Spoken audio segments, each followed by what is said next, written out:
My name is Dale Gary, town tree arborist. My job is mainly to protect town trees, take down unhealthy ones and replace them with healthy trees. And this is my helper, Sean Mooney. Right now I'm in the process of replacing a couple of crab apples, like this one right here. By the barrel is I'm going to take down. There's another one I'm going to remove. My job is mainly to protect town trees. The biggest focus is elms, because we had a big problem with Dutch elm disease years and years ago, and it was before my time. And I'm just trying to keep that history going as far as trying to keep town elms healthy, because we got some beautiful, beautiful, beautiful, healthy American elms. Not many people could say that. And that's one thing I'm proud to speak of, is how healthy our American elm trees are. The tree I'm about to show you now and the tree at the high school are my two favorite out of all the American elms. I like them all, but this one I'm about to show you that's in someone's yard and the one at the high school are probably they're unbelievable. Before I got into this, a tree was a tree to me, you know what I mean? It was just a tree. But when I got put with Roger, who's no longer with us, when I got put with Roger and started pruning trees, I knew right then and there, this is what I want. They grow, they live, they die, they heal.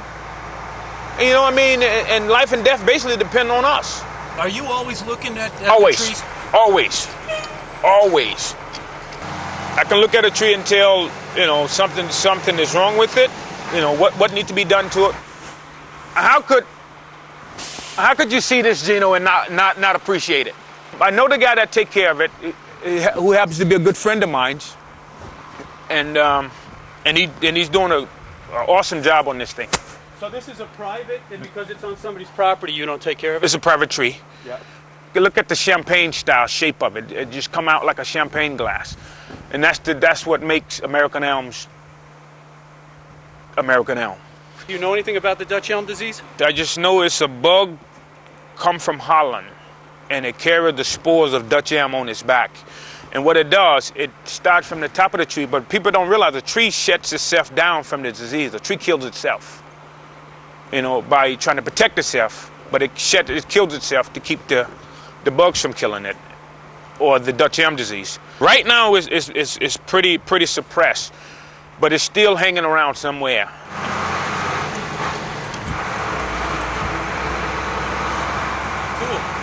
Now you've heard of a sycamore tree. Okay, these are this is what you call sycamores right here. These are sycamores. These are sycamores. They call camouflage trees because if you look at them, they look like a hunter in the woods with the camouflage. Yeah. What kind of trees do we have here, Dale, on the island? Elms, lindens. This is a linden right here. See the one leaning? That's a big elm. Yep. The one that's straight up is a linden. This is an ash. This is where the sycamore get its name from, right here. And the reason they call it sycamore maple is because the bark fluxes off just like the sycamore tree. See it? Yeah. And that's where it gets its name from. But it's a maple, and these are young sycamores right here. Be real big? Yes. You know the big ones I just showed you? These are the young versions of them. You see the difference in the bark now? As they grow, the bark will start to fall off. This is a ginkgo right here. Like the ginkgo biloba that you... Yeah, ginkgo biloba. Can you chew on that bark? I don't think so. I don't think so, but this is called a ginkgo. Ah. Right here. Man, let me see if I can find a leaf from it, right here. There's a leaf from that comes off that tree right there. Like this tree here, I'm gonna be doing some work in it in the next few days. Like a lot of this stuff underneath here, it's called sucker growth. You know, you gotta thin out. And you want to thin the top of a tree because what happened is, if you don't thin a tree out, it acts like a sail in wind. And that's what trees for. You want the wind to go through it instead of catching it. That's a linden. And believe it or not, and behind that house is a big, beautiful American elm right here. When that thing is going, Gino, it's going forever. You know? Beautiful. You know, they used to call Connecticut Elm City, right? Yeah. They're gone from Dutch elm disease, and nobody knew what it was. You know, and the fortunate part about Nantucket is we inoculate our trees. to show you some of the problems right here. Look, this is one of the big problems. The example of how a tree heals. You see right here where this new growth is? Yeah. See, what it's doing is trying to protect that wood from the weather, and it'll grow and cover that over, so it'll be live wood and that'll be protected from the weather. You know, but this is from trucks, people not being aware that, you know, trees are here and trucks are getting bigger. You remember the young sycamore trees I just showed you? Yeah, is this one here? This is one of the bigger ones right here. This tree here is what they call an Asian elm. Wisconsin has a few. Unfortunately, not very healthy. You know, because a lot of them on private property and they're not town trees. Yes. But this is a nice, unique tree. Yeah, this is what you call a gator water bag. It holds 20 gallons of water, and what it does is slow drip over time, so a tree that is newly planted will get water, because I mean a young tree go through what they call transplant shock. I fill them up twice a week, and it would eventually look like that big American elm right there. On Upper Main Street, we got elms, we got oaks, we got cherries. I'm gonna show you a tree that's not many of them around. It's called a sugar maple, and the sugar maple is where you get your maple syrup from. And for some reason, it's something about the salt air that won't allow it to do well here. But I mean, it's holding its own. This tree here is an oak. Now, if you look to your right there, next to that building, that's a beautiful elm right there. Very unique of how it grows. You know, typical Champagne style. You know, you got a couple of Norway maples here. And now from here on is elms. Everything here is elms. You know, we got one linden, I think, mixed in. Gino, this is the town tree truck right here. This is the truck we use to prune trees and to do all the trees. This truck is mainly designed for tree work.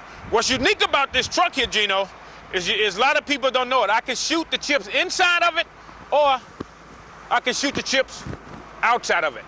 Not many of these trucks was built. What's unique about it is you got a built-in chipper. If you notice, most tree trucks, they got the tow behind chipper. This one got the chipper built in. It's called a drum chipper. It's an Aspen drum chipper. And this is the product that it produces once it's been chipped right here. You know what I'm saying? This is wood from an elm tree that I just pruned the other day. State law, it have to be burnt or buried. No one allowed to take elm wood at all because of Dutch elm disease. And the reason being is, let's say we got a bug. Let's say you got some elm wood at your house. We got a bug in town. He'll come in town in the wintertime. He'll lay over. In the springtime, he's out. Start infecting trees. So the best thing to do with elm wood is to get rid of it. Take it to the dump, make sure they know that it's elm wood, so they can push it right up into the top of the pile till they get ready to chip. When they chip, it's gone. And now I'm running this truck. There's two ways you can run this truck. You can run it from in the bucket where you is, or you can run it from right here. And I'm gonna run it from right here to raise you up. So raising you up, you know, it's pretty neat. I mean, you have to get used to it. I mean, if you're not used to it, it's pretty scary. You know, right now the hydraulics are very cold, so she's running kind of sluggish. But man, once she's warmed up, it is awesome. You got about 55 feet of reach up there, Gino, if I was to run you straight up.